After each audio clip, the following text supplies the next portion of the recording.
Welcome back to the channel, everybody. And if you didn't see a couple days ago, Shawn Ryan put out some spicy tweets claiming that he's not so sure America is the good guy anymore. Oof.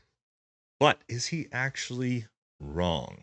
All right, first thing we're going to do, put up 2 of these tweets. We're going to look about 4 of these throughout the video, but I need you guys to have some context of what we're going to be talking about right up front. All right, so let's check these 2 tweets out first. First thing Shawn says, I brought to light how we are sending $40 to $87 million to the TB for about a year now. I could never put together why the U.S. would be funding the T word after fighting it for 20 years. As it turns out, it was for the opium trade. I've said it several times before. I'm not so sure we are the good guys anymore. Probably haven't been in a long time. Oof. Pretty bold claims there. All right, let's check out the next one. All right, here it says they were bribing the Afghan Taliban warlords to keep the drugs flowing. That's what the U.S. Institute of Peace payments were for. All right, now you guys know I am unapologetically American, always take America's side of almost everything. And I'm going to tell you right up front, everything Shawn's saying here is objectively true. Okay, and how do I know that? Because I watched this with my own eyes and participated it indirectly, as did a lot of other Green Berets in a lot of ways. Okay, so and I'm going to walk you guys through how this whole system of warlords and bribery and all of it works. Because, yes, this is what we do. And if you think about warlords, what do warlords provide? A bunch of soldiers, right? And who trains those soldiers? Green Berets. Okay, so we're going to jump right into it. Oh, and then at the end of the video, guys, we are going to look at the moral dilemma sort of here of Shawn's actual statement, which is America actually the good guys anymore? And I need you guys to think a little bit more elevated than usual, all right? Don't think in the simple terms of what most human beings do, which is because they're so accustomed to stories, which is there's good guy, bad guy, hero, villain, all right? We're talking about nation states. This isn't black and white. It's all gray, okay? We're going to talk about that at the end. But first, don't forget to like, comment, subscribe. Definitely helps the video. Let's jump right into it. All right, right out the gate, paying off warlords to facilitate the opium trade. Did this happen? Yes, happened forever, and it's happened again. We're going to get into the history all the way back to Vietnam, but sort of the way it was working or works in Afghanistan, very, very tribal nation. Okay, so you have warring factions, different tribes, you have warlords, chiefs, whatever you want to call them, in charge of regions, in charge of vast area of lands, and with them, obviously, sort of like a feudal system, they have tons of young soldiers at their disposal as well. Okay, so why was that important in the early days of the war? Is that we needed to have soldiers to help to basically build the ANA, the Afghan National Army, and the ANP, the police forces. We needed soldiers and troops, and who had them? The warlords. All right, so what we did was paid tens of millions of dollars to these warlords in exchange for, again, essentially soldiers, right? And then we would train, advise, equip, right? Bring them arms, all those sorts of different things.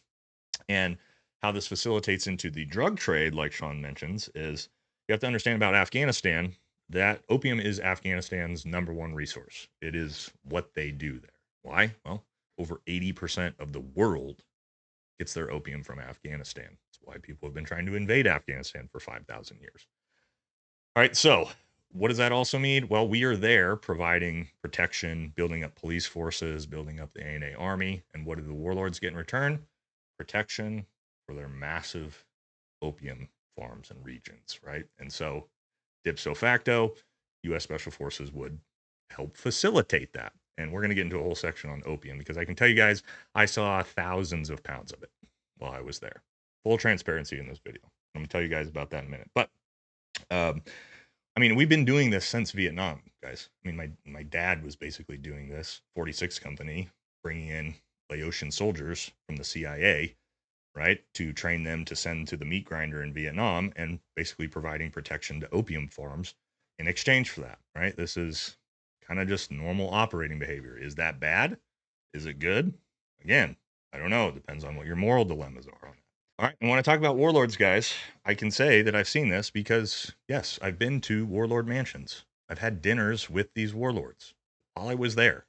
So, I mean, right outside of Kandahar Air Base, which was a large ANA Army base right next to it, and also where the third SOC, which was the commandos we worked with, their compound was, and one of their main leaders was a warlord who had a giant mansion right down the street, right outside of Kandahar Air Force Base, that Americans paid for, pay him tens of millions of dollars to basically help provide soldiers for the war effort and for the ANA Army and all these different things. Okay, so I've literally sat there and broke bread with warlords.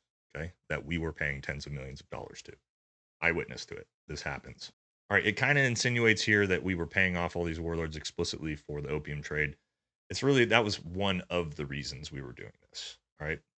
One of the bigger reasons was culturally in Afghanistan, like these warlords are going to take, they're going to take the offer from whoever's the highest bidder. All right. So a lot of times we were paying people off for their loyalty, if you want to call it that, right? Obviously, that loyalty disappears very fast when the money dries up, but we would rather have access to your army than fight against it.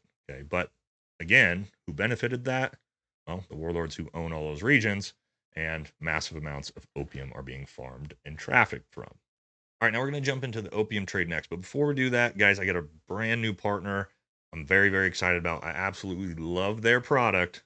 And if you're into working out, you're going to love it too. Check this out. All right, guys, we're back with our partners at Tasty Gains, and they got a new product, pre-workout gummies. Now, if you're like me, you're trying to get rid of your last vice, which is energy drinks, you need to swap over to pre-workout gummies. Best part about these, they're organic, 1 gram of sugar, give your liver and your kidneys a break from all those energy drinks. 30 servings of this, only 30 bucks, far cheaper than your Red Bull habit. If you're looking for an awesome pre-workout that's gonna give you all the same effects as your regular pre-workout for a way better price, swap over, try Tasty Gains gummies. Now let's hit this workout. All right, honestly, guys, I love that product. Awesome pre-workout. If you like pre-workout, just go get you a couple bottles. You'll thank me later. Now, let's talk about the opium trade, right? Okay, so like I said, Afghanistan is called the graveyard of empires for a reason. It has been invaded, I don't know how many times, but over and over and over again for the last 3,000 years. Why? You'd think, well, there's nothing there. No, because over 80% of the world's opium comes from there. It is a highly desirable resource, obviously, and has been for a long, long time. Look at the pharmaceutical industry. Okay, where do you think they get all of this from? So, I'll tell you guys, when I would go out on operations, because we were operating in southern Afghanistan, right along what's called sort of the Opium Silk Road, which runs from Pakistan into Kandahar through Helmand out past Farah into Iran. Okay, that's where a ton of this trafficking goes. I mean, there would be missions we would go out and we would find 200 to 300 pounds of the stuff on targets. Okay, I'm talking 10 to 15 pound bags, and we would find 10, 20, 30 of them, right? So, more that would fill up this big on this table, right? So you think about pure opium. And, not that it's funny, but a lot of different times, stories, right? We gather these bags up as we go compound to compound. You got 10, 12, 15, 20 bags, and you get to the final end of the objective, right? We're figuring out everything we have, and I've got marked down, we've got 20 bags. Talked to my Afghan team leader, looking there, there's only 17 bags there. And I'm like, where's the other 3 bags? Oh, we only had 17. It's like, no, we had 20. Nope, we had 17. And it's like, oh, all right, whatever, man. Your country. Do what you got to do. Where's that 50 pounds of it go? I don't know. You tell me. The rest of it gets handed off to the Afghan police, and you can imagine where that goes. Okay, so, yes, this was absolutely a normal part of everyday operations while I was there. So, like it mentions here, were we paying off warlords and things like that to help facilitate the drug trade? Yes, we were for 20 years. Now, and you can tell now that we are gone, what has happened. Okay, these are some things that people haven't really thought about. Now, if you look at why has the rise in fentanyl, the fentanyl crisis, sort of started right along the exact same time as when we left Afghanistan? Well, think about it. Think about this way. Fentanyl is synthetic heroin, right? At the end of the day. So now that we've left, who has moved into Afghanistan? China. China now has access and has always wanted access to all of that drug trade, all of that opium. And so now that they have control of that, what can they then supply for a way cheaper price? Synthetic. And that's why you're seeing that now having taken over in the United States. All right. So, unfortunately and ultimately, was Shawn right about this stuff? Yes. This is objectively true. This is exactly what we were doing while we were there. Now, does that make America necessarily the bad guy? That's sort of the moral quandary that we need to talk about. Okay. When I said before, we're so accustomed to looking at things in black and whites. Okay. If X is the good guy, Y must be the bad guy. Right. If America is the villain, somebody else has to be the hero. That's unfortunately not the truth, not the way things work. And I'm going to explain this to you. Okay. So let's look at Iraq. Should America have invaded Iraq and removed Saddam from power? We know ultimately now, in hindsight 2020, huge mistake. Destabilized the region dramatically. We messed that one up bad. Okay. So let's say we're the bad guys for that. Does that make Saddam the good guy? No, of course not. Horrible, evil human being, especially his sons, 10 times even worse. All right. So you've got bad and badder in those cases. And so if you want to make the argument, right, okay, well, if America is the bad guys in this situation, who's the good guy? The TBs? These guys? You're gonna make the argument those are the good guys? No, you can't make that argument either. Okay. So the way I see it is, it also depends on what team you're on. Okay. If you're American, you're going to look at things that America does for its own personal benefit as good. If you're not, and you're on the receiving end of that, if you're an Iraqi, you're probably going to look at them as the bad guys. All right. So a lot of it is perspective and where you stand. I will say this. Um, been to a lot of countries, especially here in the Middle East, and I'll tell you this, I've never seen American soldiers strapping toddlers to their chest for body armor. I've never seen American soldiers barricading themselves into buildings with women and children in front of the doors. I've never seen that, right? So when we talk about who's who has the moral high ground, no, I don't think that America is infallible. I think that we do a lot of things that are terrible, terrible things. And we do it for the benefit of America, unfortunately. Does that make us bad?